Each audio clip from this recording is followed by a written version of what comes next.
खंड 1. पहिलं. बाह्य कथा. प्रथम पूर्वयोग. प्रथम नागसेन व मिलिंदाच्या पूर्वजन्माची कथा. पूर्वयोग अर्थात पूर्वकर्माविषयी. प्राचीन काळी भगवान कश्यपाच्या काळामध्ये गंगा नदीच्या शेजारी एक विहारामध्ये फार मोठा भिक्खुसंघ राहत होता. तेथील व्रत-शील संपन्न असे ज्येष्ठ भिक्खू भल्या पहाटे उठून हातात झाडू घेऊन बुद्धगुणांचे स्मरण करीत संपूर्ण अंगण झाडून काढीत व कचरा एकत्र करीत असत.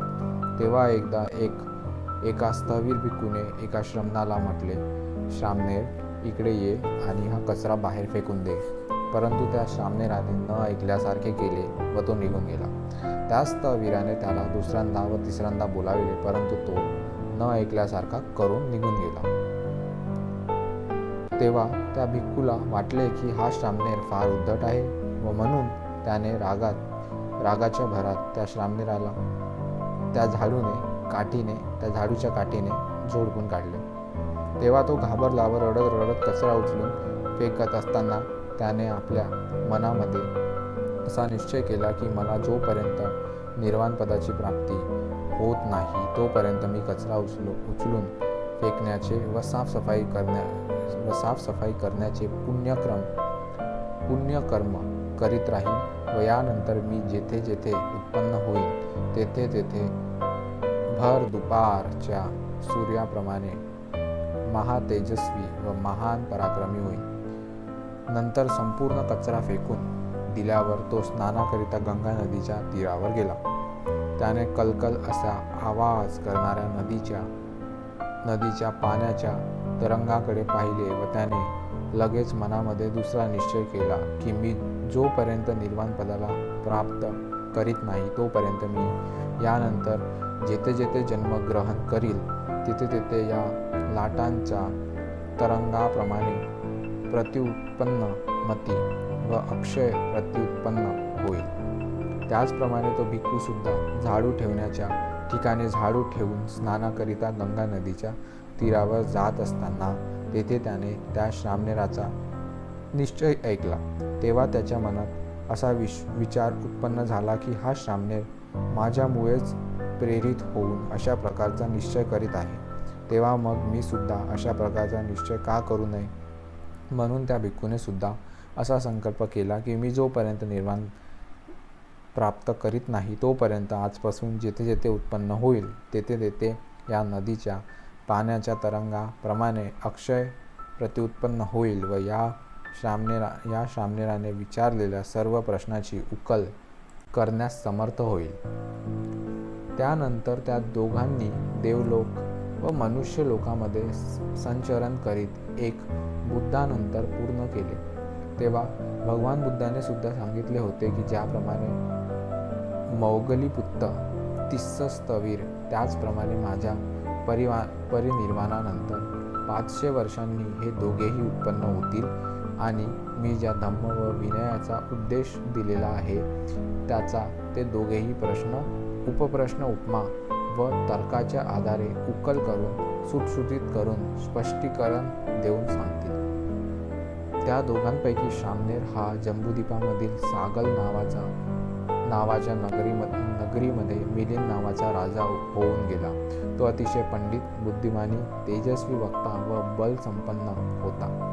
तो भूत, भविष्य व वर्तमान काळाच्या बाबतीत प्रत्युत्पन्नमती होऊन मंत्री, योग व पद्धती, कर्मफळामध्ये उत्पत्तीच्या वेळी विचार करणारा होता.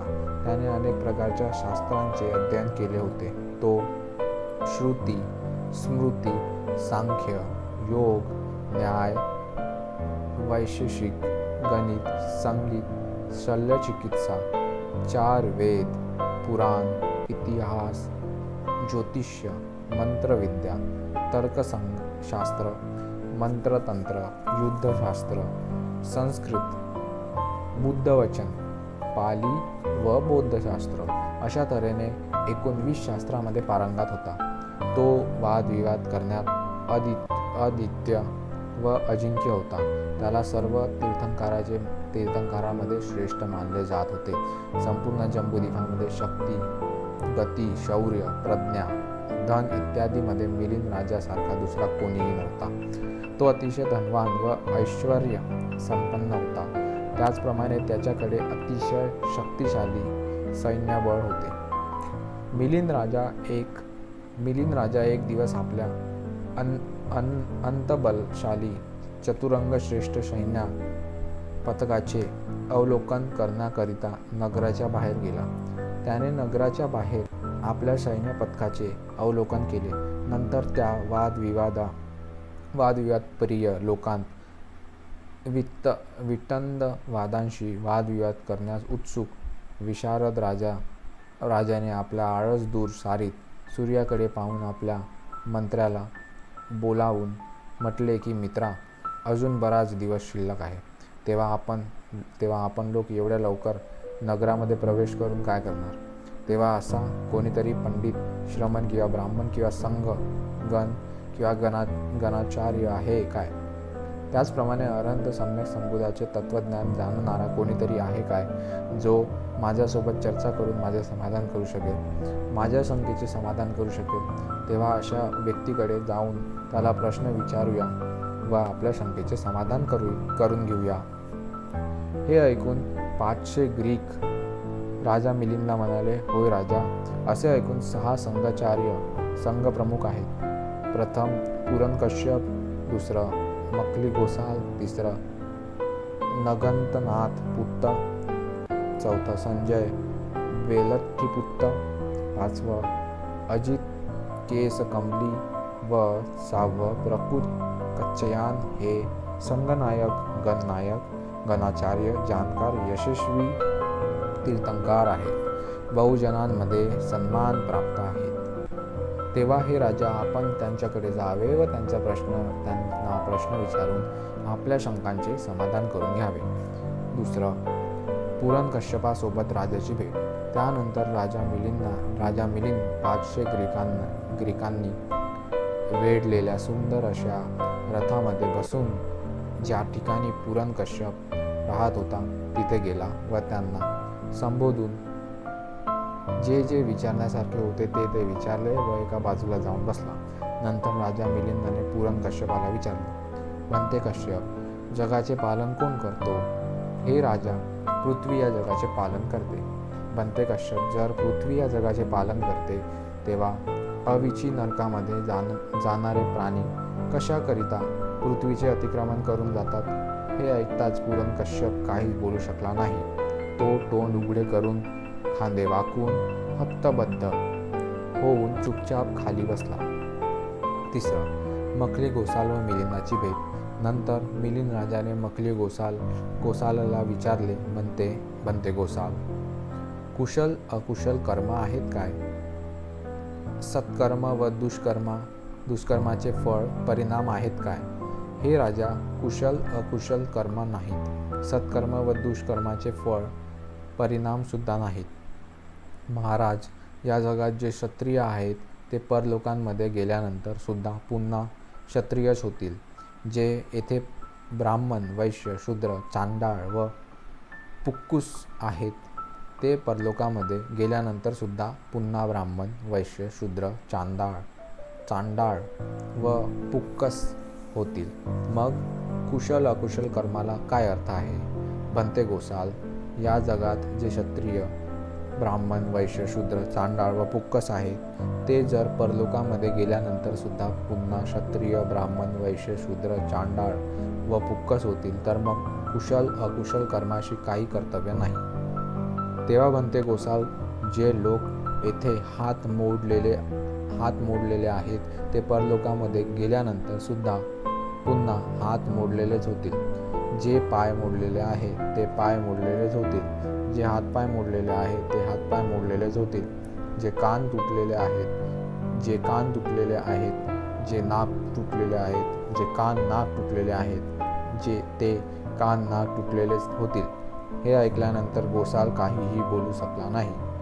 तेव्हा मिलिंद राजाला असे वाटले की हे जंबूद्वीप अतिशय निकृष्ट आहे. येथे नुसता प्रलाप आहे.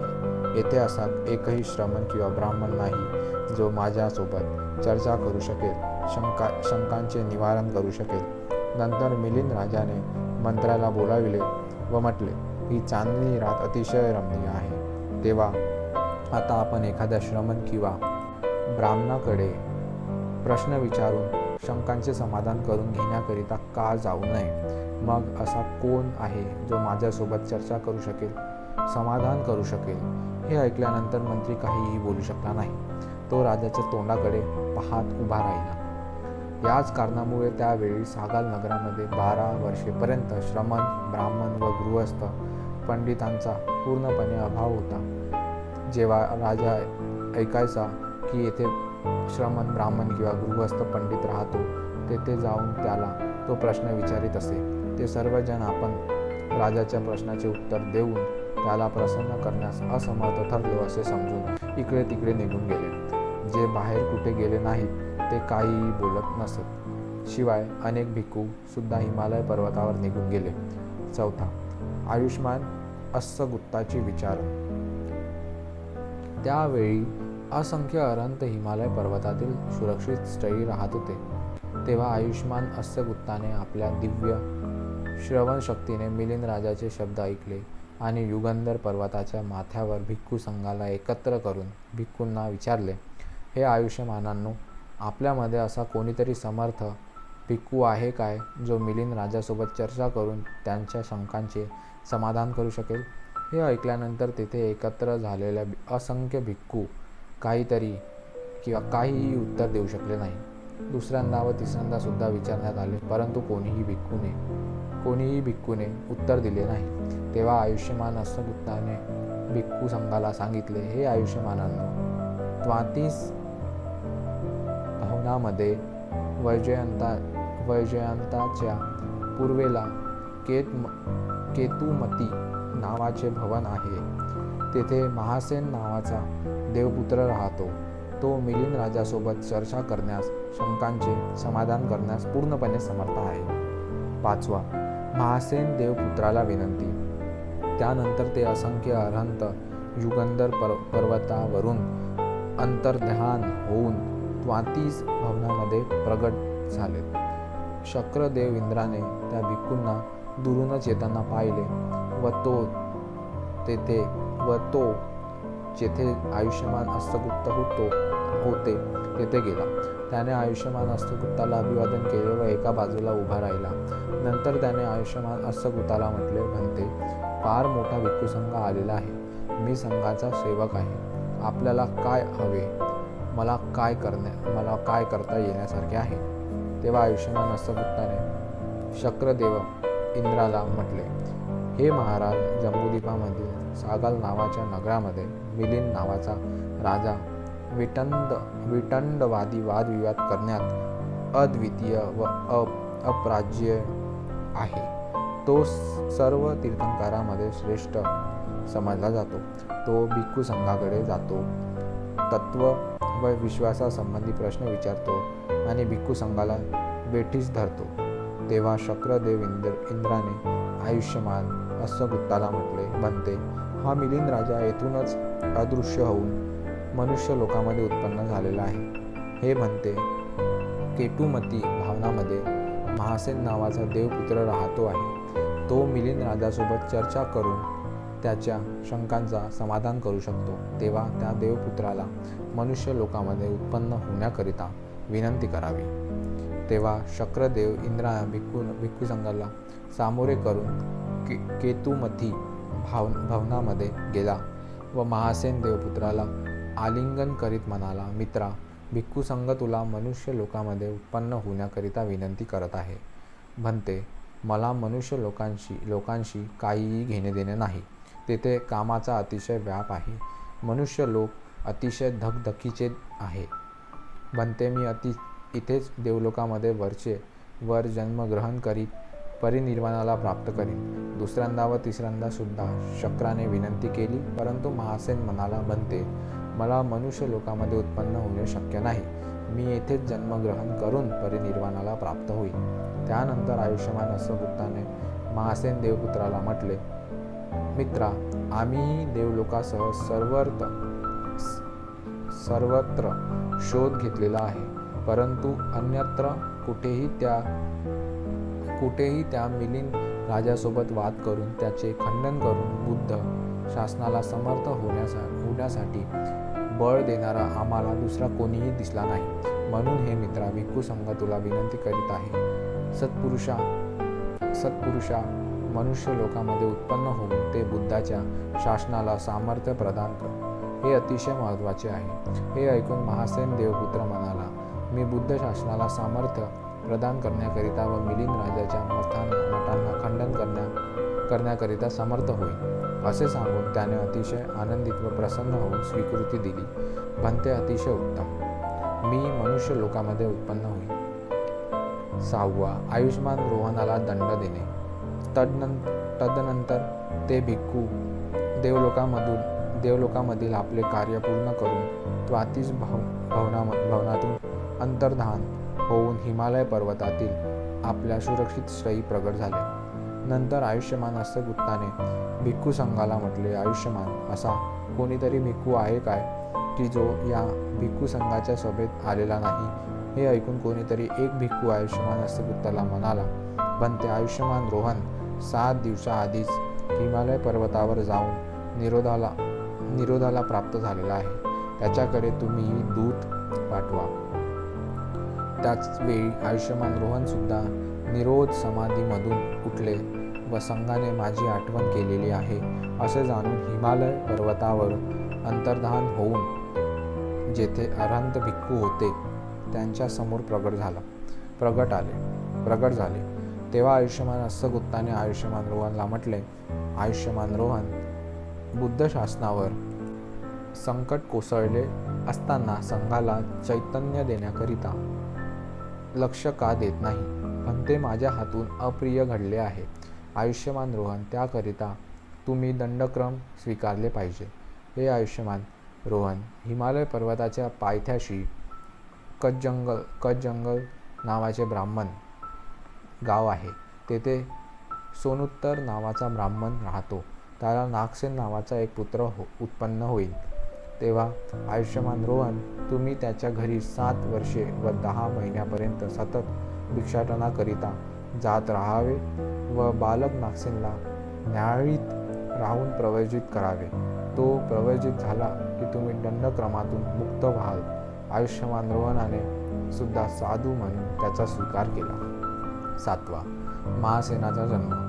महासेन देवपुत्राने देवलोकामधून अदृश्य होऊन सोनुत्तर ब्राह्मणाच्या पत्नीच्या गर्भात प्रतिसंधी धारण केले. प्रतिसंधी धारण करताच 3 प्रकारचे अद्भुत आश्चर्य स्वाभाविकपणेच प्रकट झाले. प्रथम, शास्त्रास्त्र चकाकले.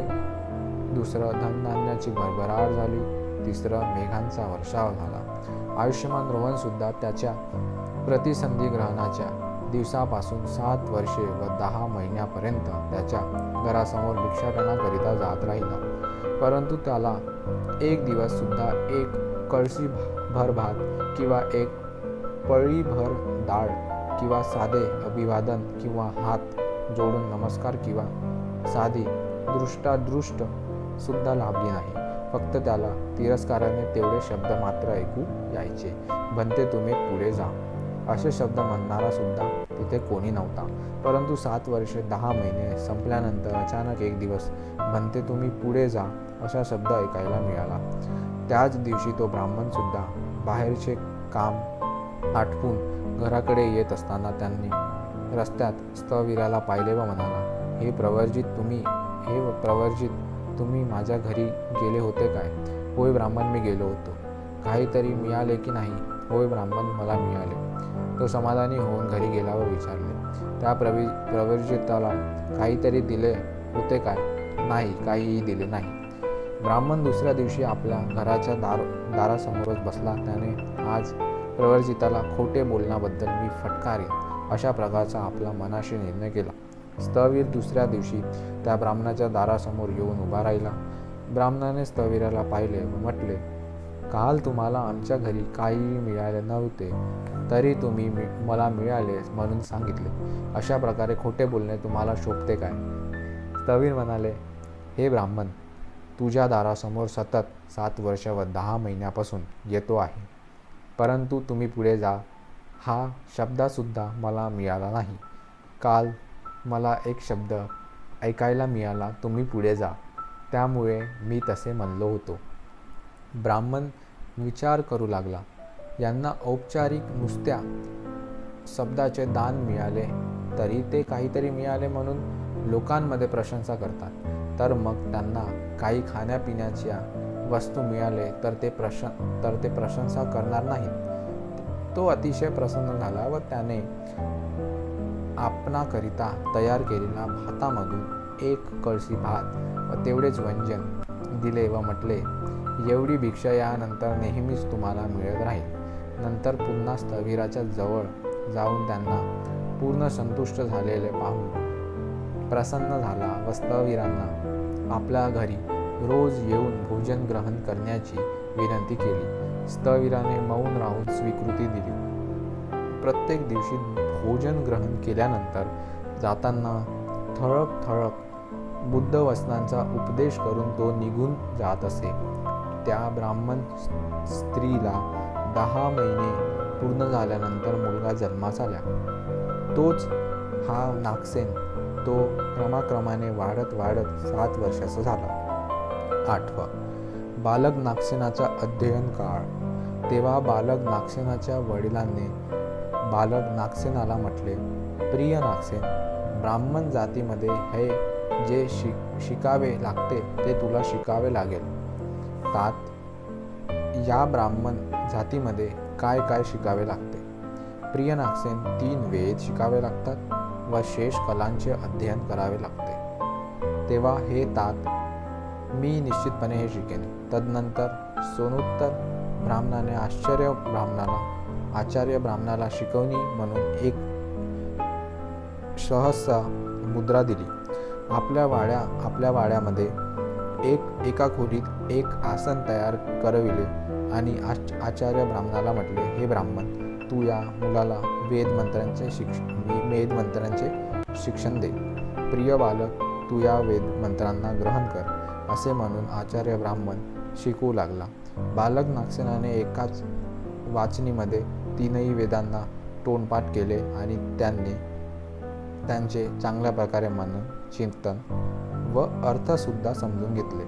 त्यात त्याला दृष्टी उत्पन्न झाली.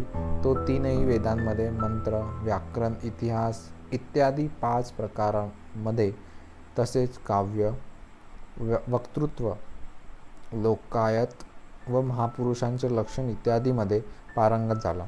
तेव्हा बालक नागसेनाने आपल्या वडिलांना विचारले, तात, या ब्राह्मण जातीमध्ये एवढेच शिकण्यासारखे आहे किंवा यापेक्षा आणखी काही शिकण्यासारखे आहे? नाही प्रिय नागसेन, या ब्राह्मण जातीमध्ये एवढेच शिकण्यासारखे आहे. यापेक्षा अधिक काहीही नाही. एवढेच शिकावे लागेल. नंतर बालक नागसेनाने आचार्यांना निरोप दिला आणि प्रासादावरून खाली उतरला. त्याने आपल्या पूर्वसंस्कारांनी प्रेरित होऊन एकांतात ध्यान साधना सुरू केली व स्वतः शिकलेल्या वेदादी विद्येचा प्रारंभ, मध्यम व वर्तमानाने अवलोकन केले. तेव्हा त्याला यात प्रारंभी किंवा मध्य किंवा वर्तमानामध्ये अतिशय अल्प असे सार सुद्धा आढळून आले नाही. तेव्हा त्याने सहजपणे म्हटले, अरे, हे वेद अतिशय निकृष्ट आहेत. या वेदामध्ये व्यर्थ प्रलाप आहे.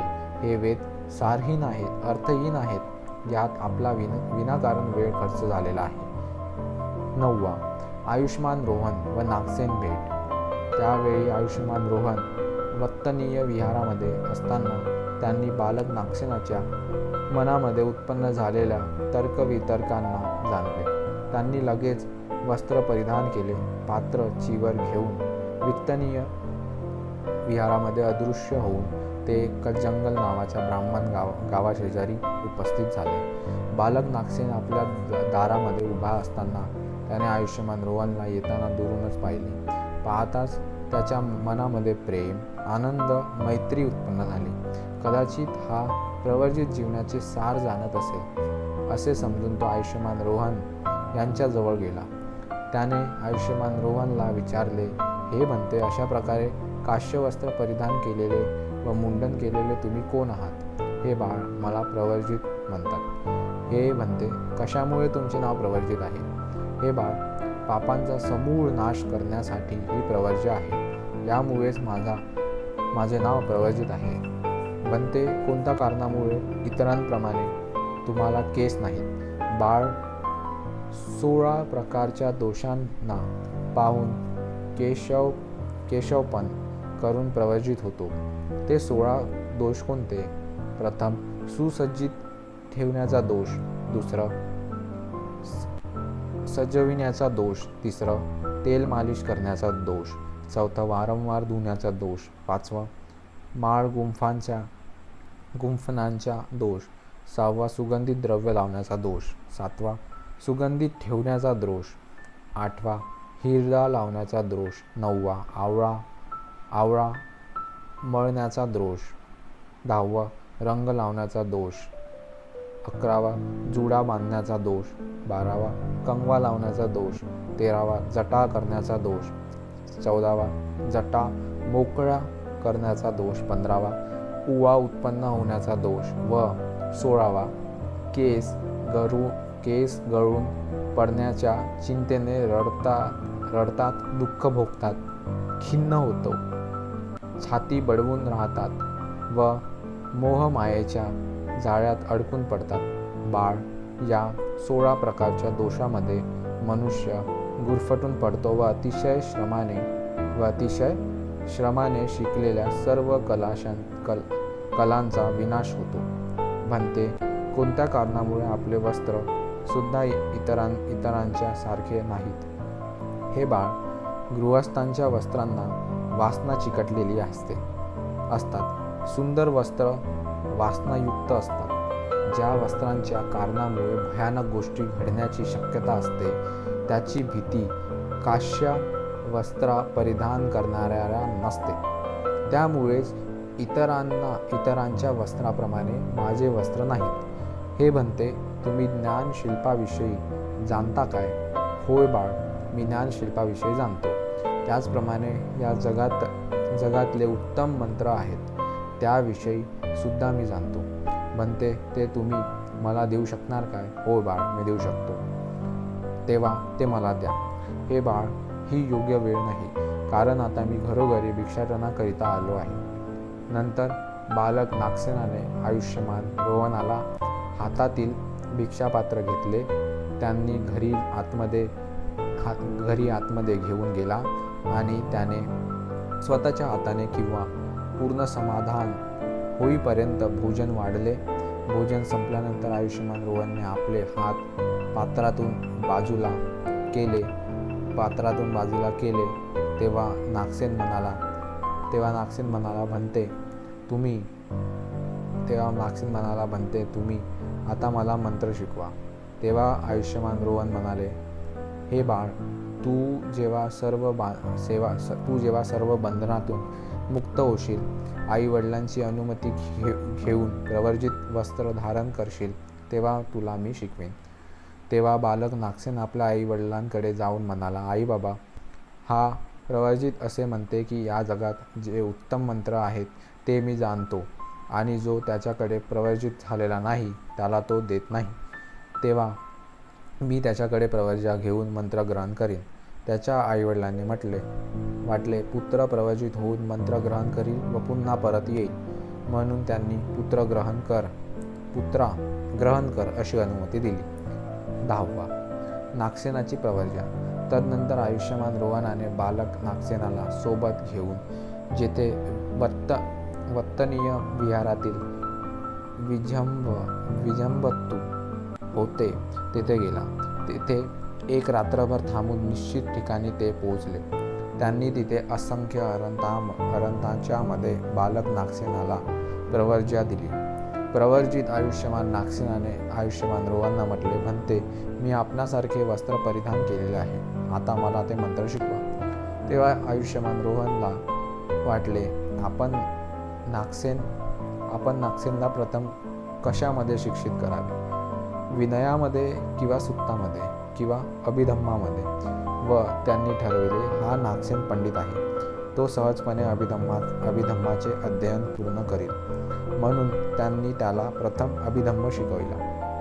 आयुष्यमान नागसेनाने कुशल धर्म, अकुशल धर्म, अव्याकृत धर्माचे 3 प्रकारांनी स्पष्टीकरण करून व 2 प्रकारचे भेद स्पष्ट करणारे धम्मसंगणी प्रकरण, स्कंद, विभंग इत्यादी 18 विभागांचे स्पष्टीकरण करणारे विभंग प्रकरण, संग्रह, असंग्रह इत्यादी 14 प्रकारात विभक्त धातुकथा प्रकरण, स्कंद प्रज्ञाप्ती इत्यादी 6 प्रकारमध्ये विभक्त पद्दगल प्रज्ञाप्तीकरण, स्वपक्षसंबंधी 500 सूक्त, परपक्षासंबंधी 500 सूक्त असे ऐकून 1000 सूक्तांना एकत्रित करणारे विभक्त कथा, वस्तू, प्रकल,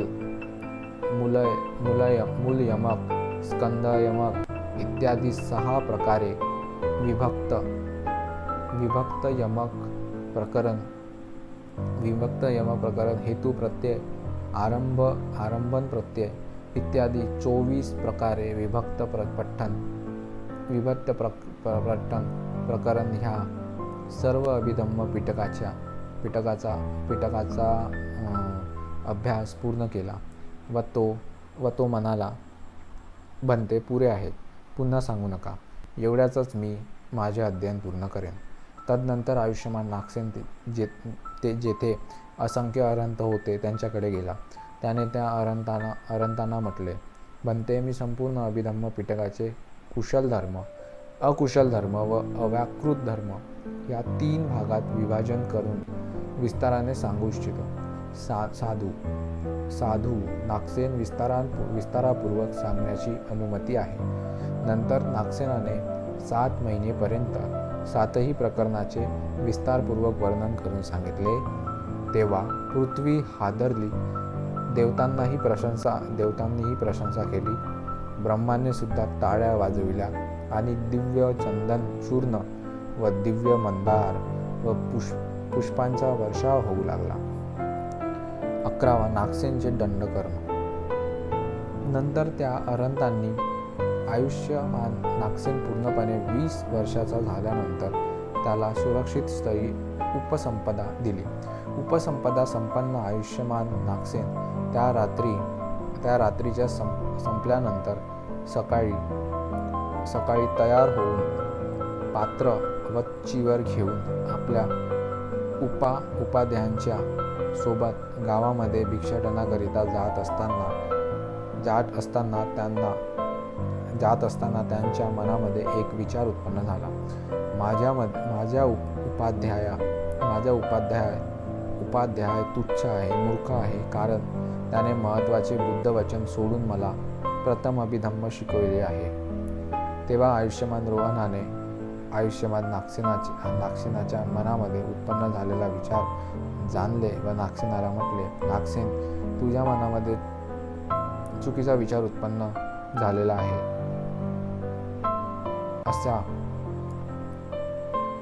तशा प्रकारचा विचार उत्पन्न होणे बरोबर नाही. आयुष्यमान नागसेनला वाटले, आश्चर्य आहे, अद्भुत आहे.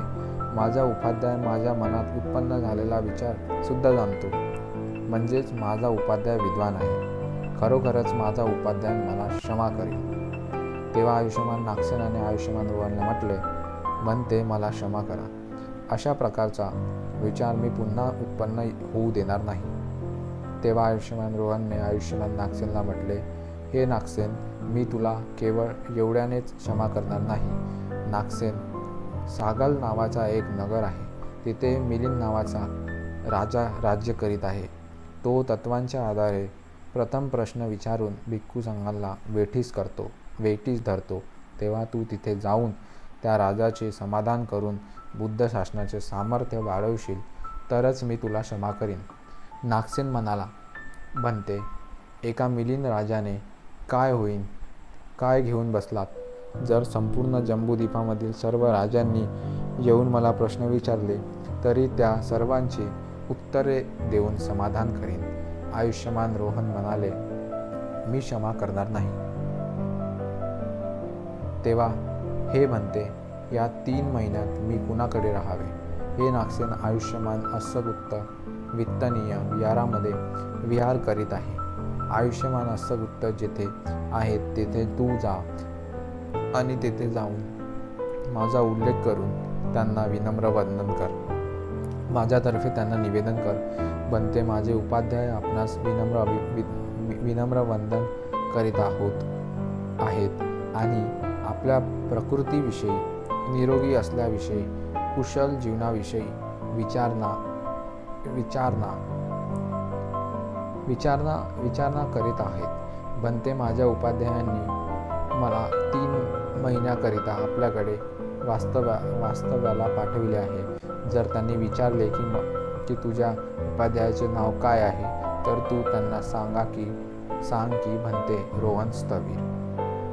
आणि असे विचारले की माझे नाव काय आहे, तर तू म्हणशील बनते माझ्या उपाध्यायांनी आपले नाव माहिती आहे.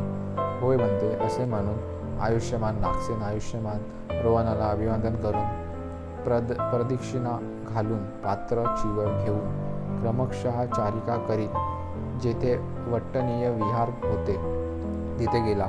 आयुष्यमान अस्सगुप्ताजवळ जाऊन अभिवादन करून एका बाजूला उभा राहिला. त्याने आयुष्यमान अस्सगुप्ताला म्हटले, बनते माझे उपाध्याय आपल्याला विनम्र अभिवादन करीत आहेत आणि आपल्या कुशल जीवनाची विचारणा करीत आहेत. बनते माझ्या उपाध्यायांनी मला 3 महिन्याकरिता आपल्या सानिध्यात राहायला पाठविले आहेत. तेव्हा आयुष्यमान अस्सगुप्ताने आयुष्यमान नागसेनाला विचारले, तुझे नाव काय आहे? बनते, मी नागसेन आहे. तुझ्या उपाध्यायाचे नाव काय आहे? बनते, माझ्या उपाध्यायाचे नाव रोहन आहे. माझे नाव काय आहे? बनते, माझ्या उपाध्यायाने आपले नाव माहीत आहे. साधू नागसेन, तुझे पात्र आणि चिवळ ठेव. साधू बनते. म्हणून नागसेनाने पात्र चिवळ ठेवून दुसऱ्या दिवशी सकाळी संपूर्ण परिवेश झाडून स्वच्छ केला. तोंड धुण्याकरिता दातवन व पाणी आणून ठेवले. स्थविराने झाडलेला जागा पुन्हा झाडून काढली आणि त्यावर पाण्याचा सळा शिंपडला आणि दुसरे भरून आणले.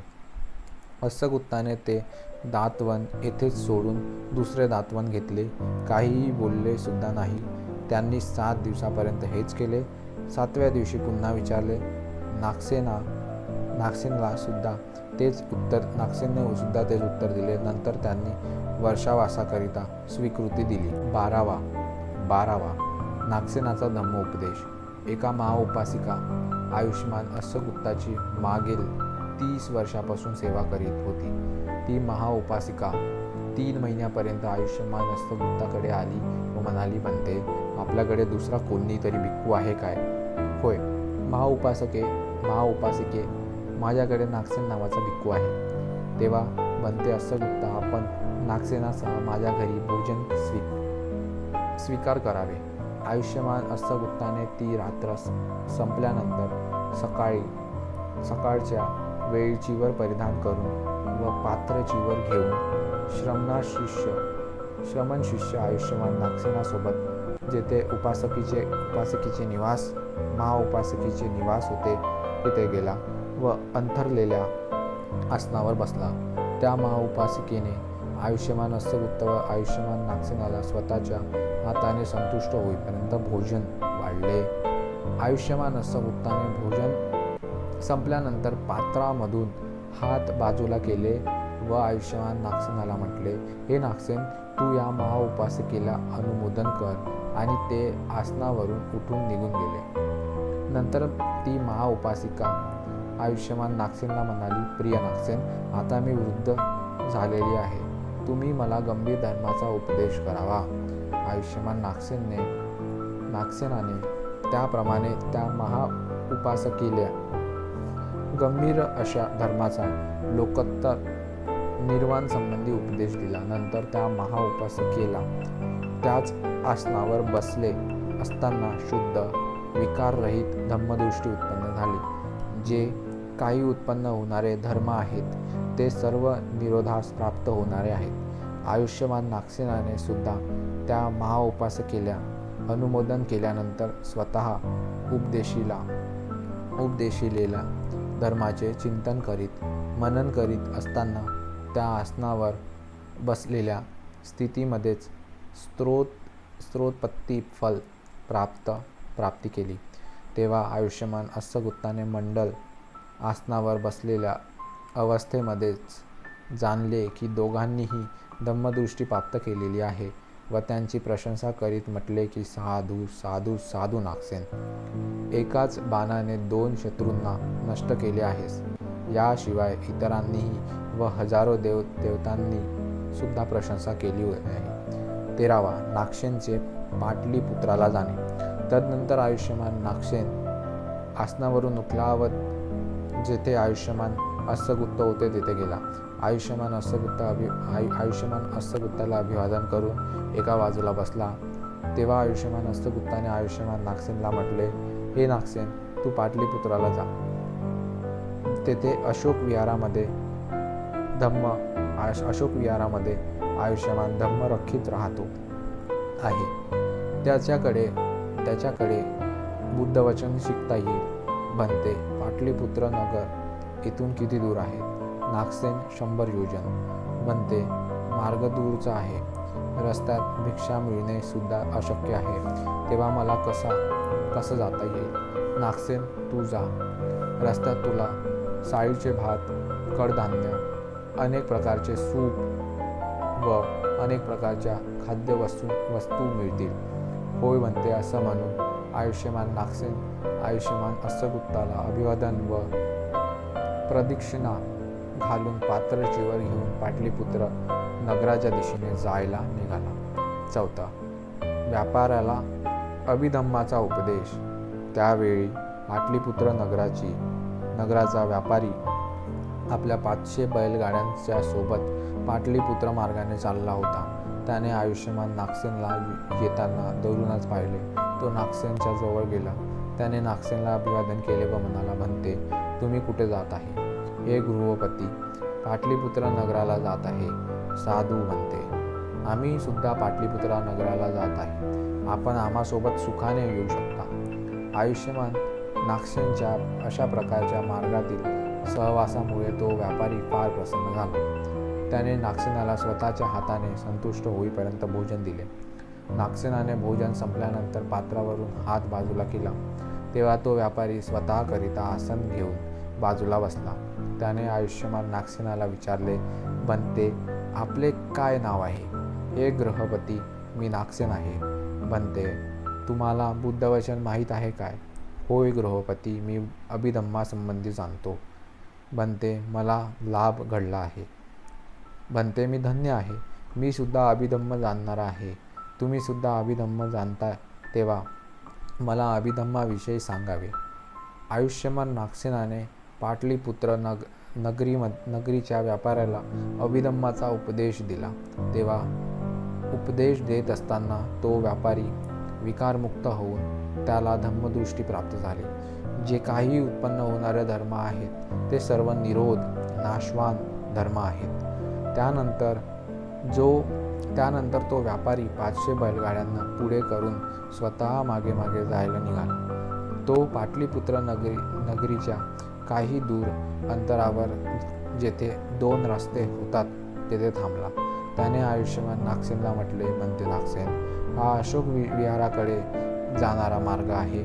बनते, हे माझे अतिशय उत्कृष्ट मौल्यवान घोंगडे आहेत. हे 16 वीत रुंद व 18 वीत लांब. बनते, आपण याचा स्वीकार करून उपकृत करावे. आयुष्यमान नागसेनाने ते मौल्यवान घोंगडे स्वीकार करून अनुकंपा केली. नंतर तो व्यापारी आपल्या मनामध्ये प्रसन्न होऊन आनंदित होऊन आयुष्यमान नागसेनाला अभिवादन व प्रदक्षिणा करून निघून गेला. 15. नागसेनाला अर्हत्व प्राप्ती. तदनंतर आयुष्यमान नागसेन जेथे अशोक विहार होते व जेथे आयुष्यमान धर्मरक्षित राहत होते तेथे गेला. त्याने आयुष्यमान धम्मरक्षिताला अभिवादन केले. आपल्या येण्याचे कारण सांगितले. त्याने आयुष्यमान धम्मरक्षिताच्या सहवासात बुद्धवचन त्रिपिटकाचे एकाच आवृत्तीमध्ये 3 महिन्यात अर्थसह पूर्ण पठण केले व नंतरच्या 3 महिन्यात यावर गंभीर वर्णन केले. त्यानंतर आयुष्यमान धम्म रक्षिताने आयुष्यमान नागसेनाला म्हटले, नागसेन, ज्याप्रमाणे गोपालक गायीचे रक्षण करतो, दुसरा तिचे दूध पितो, त्याप्रमाणे हे नागसेन सामान्य लोकांप्रमाणे त्रिपिटक बुद्ध वचनाचा स्वीकार करून जर श्रमणाच्या साधक झाला नाही तर काय उपयोग? बनते एवढे पुरे आहे, पुढे काहीही म्हणू नका. अशा प्रकारे त्यांनी त्याच दिवशी रात्री प्रतिसंवादासह अरहंत पद प्राप्त केले. अशा प्रकारे आयुष्यमान नागसेन सत्यामध्ये प्रतिष्ठ होत असताना सर्व देवांच्या मुखातून साधू ध्वनी बाहेर आली. पृथ्वी हादरली, ब्रह्माने टाळ्या वाजविल्या, दिव्य चंदनचूर्ण व दिव्य मंदार व पुष्पांचा वर्षाव झाला. 16. नागसेनाकडे दूत पाठविला. त्यावेळी असंख्य अरहंत हिमालय पर्वतातील सुरक्षित स्थळी एकत्र होऊन त्यांनी आयुष्यमान नागसेनाकडे एक दूत पाठविला. नागसेन, आम्ही येऊ इच्छितो, आम्हाला आपली भेट द्यायची आहे. तेव्हा दूताने अशा प्रकारचा आणलेला संदेश ऐकून नागसेन अशोक विहारामध्ये अदृश्य होऊन हिमालय पर्वतातील सुरक्षित स्थळी असलेल्या त्या अरहंताच्या पुढे प्रकट झाला.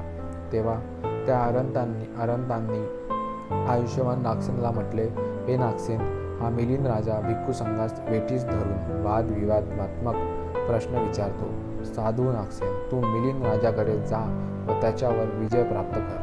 म्हणते, हा एक मिलिंद राजा तर सोडून द्या, परंतु संपूर्ण जम्बूद्वीपामध्ये राजांनी येऊन मला प्रश्न विचारले तरी त्या सर्वांचे उत्तर देऊन समाधान करीन.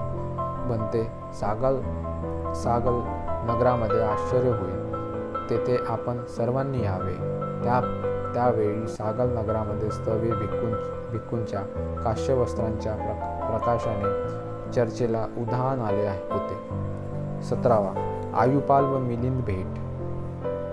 त्यावेळी आयुष्यमान आयुपाल संख्ये परिवेन येथे राहत होते. राजा मिलिंदाने आपल्या मंत्र्याला म्हटले, ही चांदण्याची रात्र फार रमणीय आहे, तर मग आज मला एखाद्या श्रमण किंवा ब्राह्मणाकडे जाऊन प्रश्न विचारता येईल. तेव्हा माझ्यासोबत चर्चा करून शंकांचे निवारण करण्यास कोणी उत्सुक आहे काय? असे ऐकतात 500 ग्रीकांनी राजा मिलिंदाला सांगितले, होय राजा, आयुपाल नावाचा स्थवीर त्रिपिटक जाणणारा बहुश्रुत व शस्त्रांचा जाणकार आहे. ते सध्या संख्ये परिवेनामध्ये आयुष्यमान आयुपाल राहत होते तिथे गेला. तिथे आयुपालासोबत बोलले. जे बोलण्यासारखे व सांगण्यासारखे होते ते बोलून एका बाजूला बसले. नंतर राजा मिलिंदाने विचारले, म्हणते, आयुपाल, आपल्या या प्रवर्जेला अर्थ काय आणि तुमचा परम उद्देश काय? स्थवीर म्हणाले, हे राजा, धर्मचर्चा हीच सम्यक चर्चा, हाच या प्रवर्जेचा अर्थ आहे आणि समज्ञ फल प्राप्ती हाच आमचा परम उपदेश आहे किंवा उद्देश आहे. बनते, एखादा गृहस्थ सुद्धा धम्मचारी सम्यकचारी आहे काय? होय महाराज. होय महाराज, गृहस्थ सुद्धा धम्मचारी सम्यकचारी आहे. महाराज, भगवान बुद्धाने वाराणसीमध्ये धम्मचक्र प्रवर्तन केल्यानंतर 18 कोटी ब्रह्मदेवांना, असंख्य देवतांना धर्मज्ञान झाले होते. ते सर्व गृहस्थ होते, त्यात कोणीही प्रवर्जित नव्हता. हे महाराज, एवढेच नव्हे तर भगवान बुद्धाने महासमयसुत्त, महामंगलसुत्त, समचित्त परिमाया सुत्त, राहुलोवाद सुत्त, पराभव सुत्त इत्यादींचा उपदेश दिल्यानंतर असंख्य देवतांना धर्मज्ञान प्राप्त झाले. ते सर्व गृहस्थ होते, प्रवर्जित कोणीही नव्हता. तेव्हा हे बनते आयुपाल, आपली प्रवर्जा निरर्थक आहे.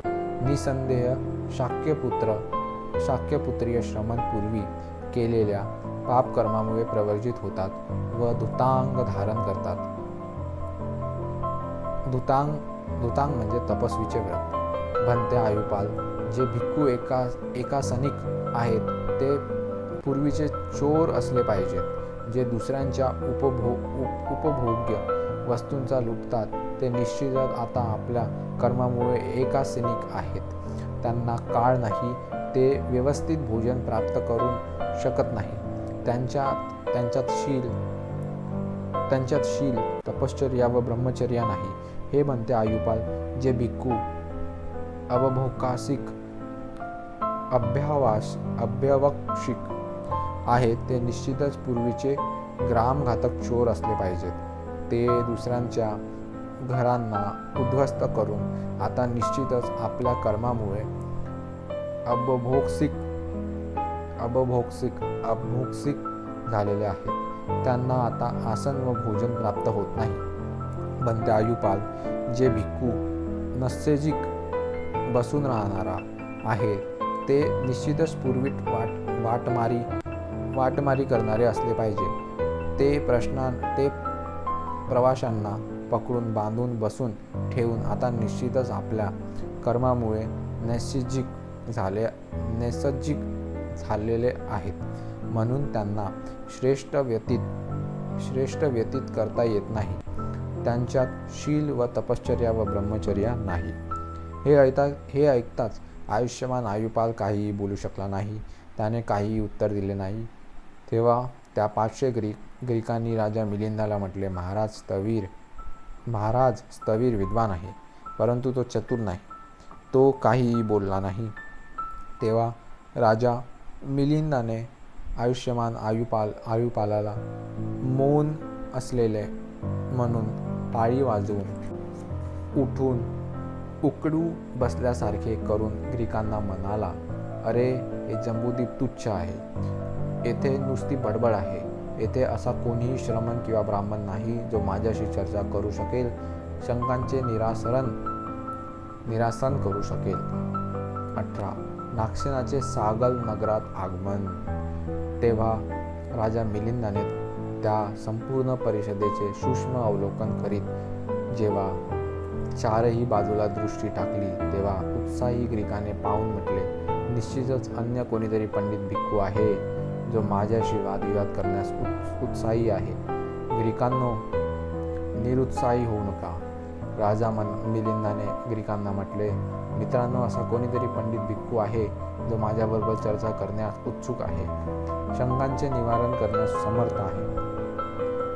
त्यावेळी आयुष्यवान नागसेन, जो आपल्या श्रमणगणांनी वेढलेला आहे, जो संघनायक, गणनायक, गणाचार्य, ज्ञानवंत, यशस्वी, प्रशंसित, बहुजनांना मान्य, वक्ता, औजस्वी, निपुण, विज्ञ, अनुभवी, विनीत, विशारद, बहुश्रुत, त्रिपिटक पारंगत, जाणकार, प्रखर बुद्धिवंत, आगम जाणणारा आहे.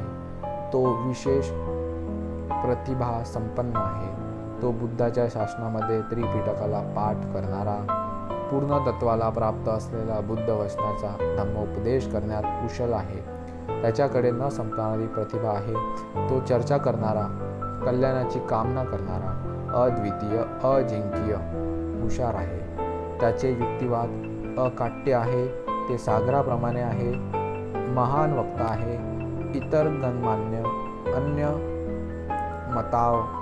मतावलंबी, भिक्खू, भिक्खुनी, उपासक, उपासिका, राजा, महामंत्री आदी सर्व त्यांना श्रेष्ठ मानित असत. त्यांना गृहस्थाकडून नेहमीच भोजन, चिवर, शयनासन, औषधी इत्यादी वस्तू पूज्य भावनेने प्राप्त होत असत. ते धर्मोपदेश ऐकण्याकरिता येणाऱ्या जाणकार उपासकांना बुद्ध शासनामध्ये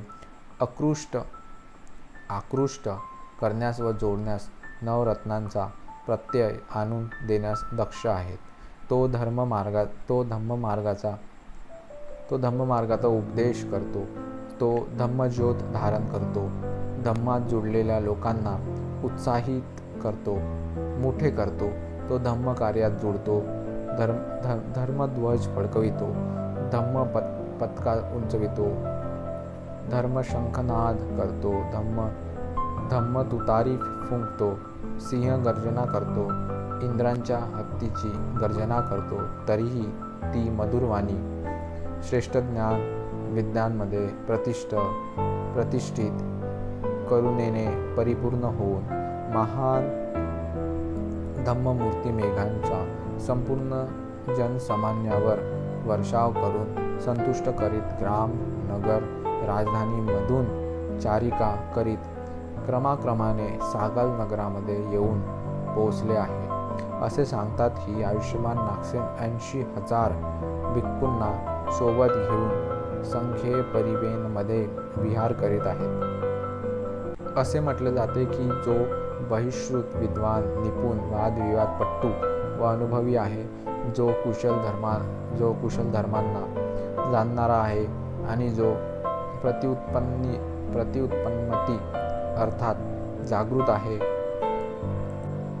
अशा नागसेनाला त्रिपिटकाचार्य 5 निकायांमध्ये संपन्न व 4 निकायांमध्ये संपन्न भिक्खूंनी सुद्धा पुरस्कृत सन्मानित केले आहोत.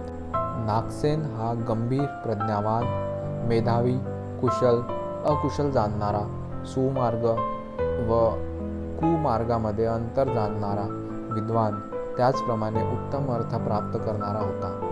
अशा हा निपुण व सत्यवक्ता भिक्खू नागसेन त्या सर्व भिक्खूंनी वेढलेला चारिका करीत गावनगरांना पार करीत सागल नगरामध्ये येऊन पोहोचला.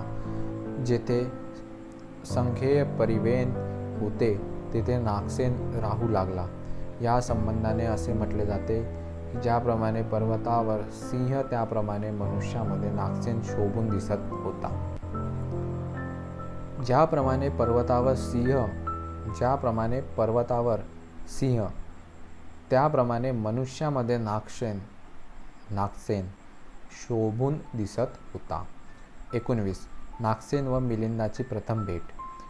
तेव्हा देवमंत्र्यांनी मिलिंद राजाला म्हटले, महाराज, आपण प्रतीक्षा करावी. नागसेन नावाचा स्थवी पंडित, जाणकार, विनम्र, विशारद, बहिष्कृत, श्रेष्ठ वक्ता, कल्याणाची कामना करणारा, अर्थ, धर्म, निरुक्ती, ज्ञान, मीमांसापूर्ण ज्ञानामध्ये पूर्णत्वाला प्राप्त आहे. तो सध्या संख्ये परिवेनामध्ये राहतो आहे. महाराज, तुम्ही त्यांच्याकडे प्रश्न विचारायला जा. त्याला आनंद वाटेल आपल्यासोबत चर्चा करण्यास व शंकेचे समाधान करण्यास. मिलिंद राजाने अचानक नागसेन हा शब्द ऐकताच तो मनातून घाबरला, अस्वस्थ झाला व अंगावर शहारे उत्पन्न झाले. तेव्हा मिलिंद राजाने देवमंत्र्याला विचारले, भिक्खू नागसेन माझ्यासोबत चर्चा करण्यास उत्सुक आहे? होय महाराज. इंद्र, यम, वरुण, कुबेर, प्रजापती, सुयाम, संतुष्टी, लोकपाल व महाब्रह्मा सुद्धा आपल्या बापजाद्यांना घेऊन आले तरी तो त्यांच्याशी चर्चा करण्यास तयार आहे, तर मग मनुष्यांचा प्रश्नच नाही. तेव्हा मिलिंद राजाने देवमंत्र्याला म्हटले, देवमंत्री, तुम्ही भदंताकडे दूत पाठवा. होय देव. असे म्हणून देवमंत्र्याने आयुष्यमान नागसेनाकडे दूत पाठविला. भंते राजा मिलिंद आपल्याकडे दर्शनाची इच्छा करतो. आयुष्यमान नागसेन सुद्धा म्हटले त्यांनी जरूर यावे. तेव्हा मिलिंद राजा 500 ग्रीकांनी वेढलेल्या रथात बसून आपल्या फार मोठ्या सैन्यासह जेथे संख्ये परिवेन होते तेथे गेला. त्यावेळी आयुष्यमान नागसेन आपल्या 80,000 भिक्खूंच्या सोबत अगदी मध्यस्थानी बसलेला होता. मिलिंद राजाने आयुष्यमान नागसेनला परिषदेला दुरूनच पाहिले. त्याने देवमंत्र्याला विचारले, देवमंत्री, ही एवढी मोठी परिषद कशाची आहे? महाराज, ही आयुष्यमान नागसेनाची परिषद आहे. जेव्हा मिलिंद राजाने आयुष्यमान नागसेनाच्या परिषदेला दुरूनच पाहिले तेव्हा तो अतिशय घाबरला, अस्वस्थ झाला व त्याच्या अंगावर शहारे उत्पन्न झाले.